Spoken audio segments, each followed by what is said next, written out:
Hi everyone.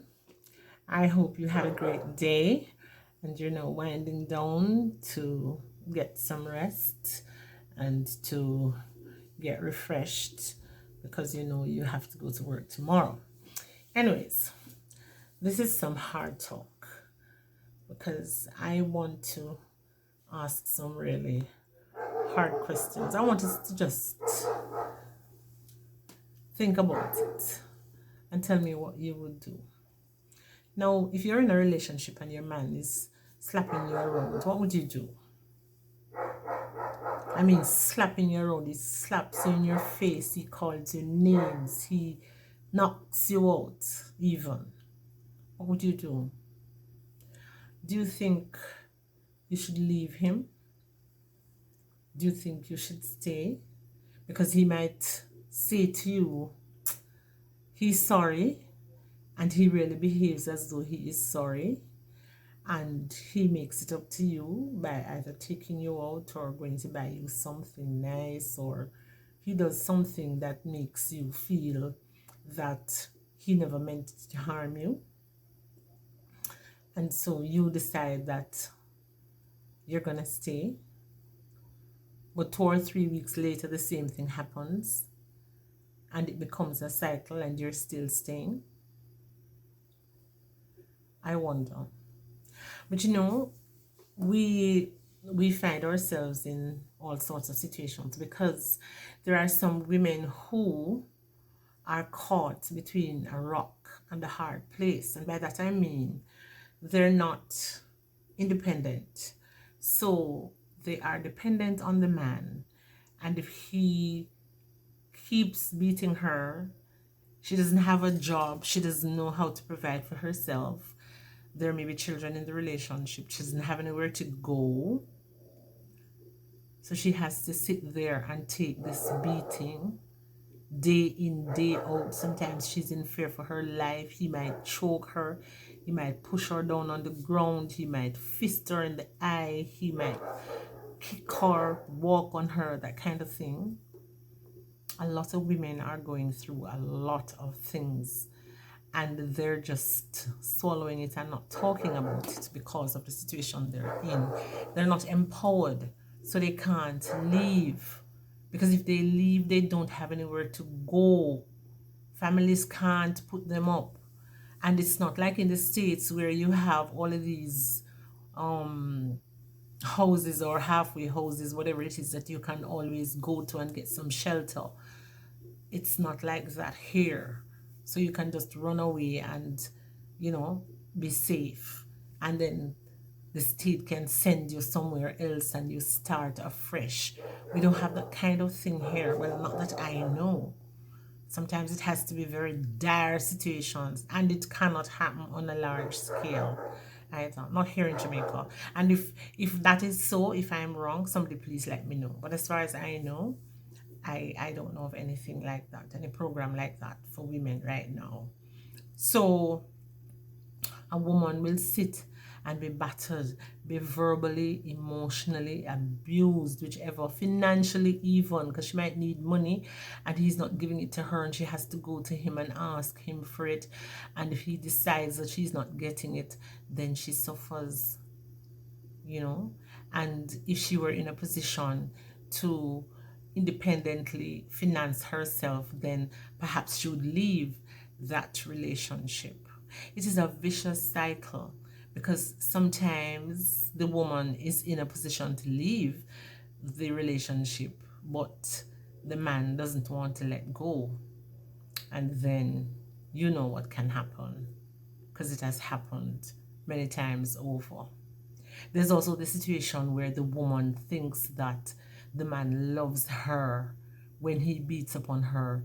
So she's not leaving the relationship, and no matter what anybody says to her, she's not leaving because she thinks he loves her, and that is why he hits her.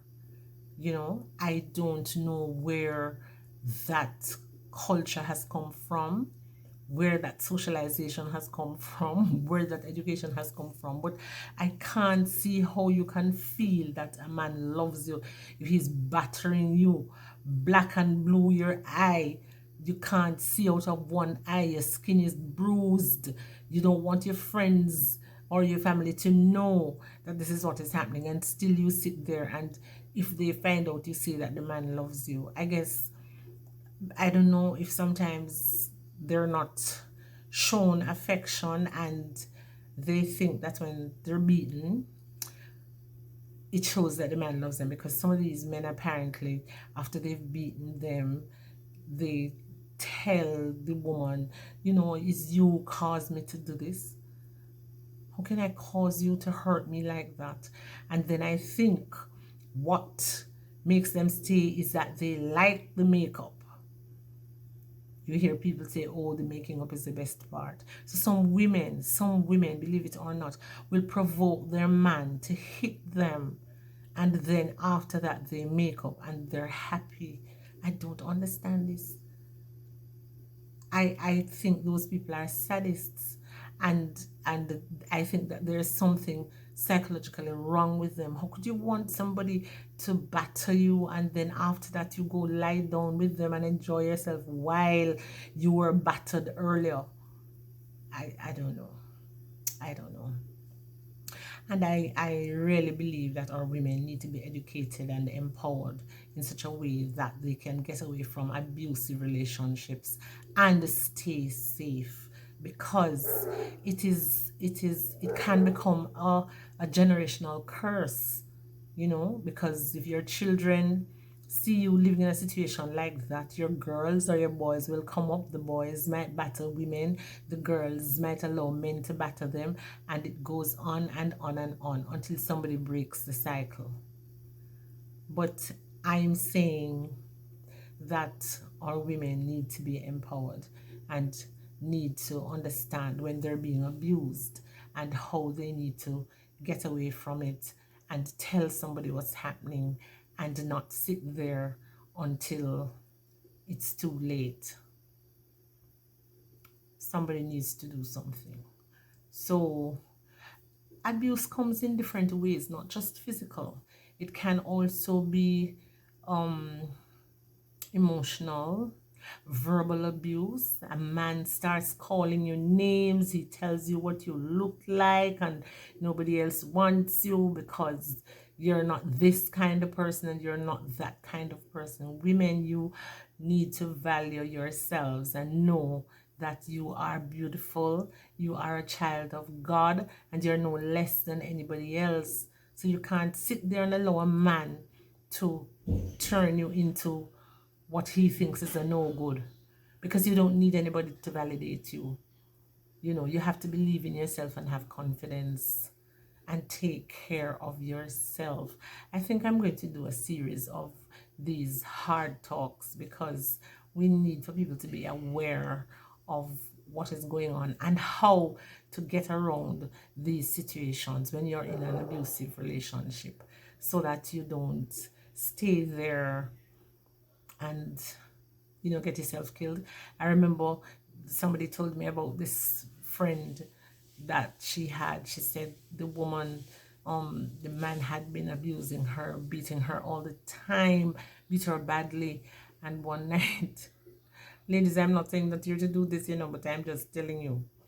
One night, the man was asleep, and she went and she boiled up some water in a pot, and she went over him while he was asleep, and she nudged him, and he woke up, and she said to him, the next time you lick me, me now wake you up. He realized that she could have burnt him up while he was asleep. Well, she tells me that he never hit her again. Never ever did. Because he didn't want that. He has to sleep. He can't sit up all the time watching. So he never did it again. But sometimes we just need to be able to get ourselves out of situations like these and live free. When you're a child, some of you got beatings. I mean to say, you're an adult now, you don't want to be beaten all the time. You're not a child, and somebody using you as a beating stick, and not just beating you, kicking you, thumping you, doing all manner of evil to you, and then want to ravage your body after that.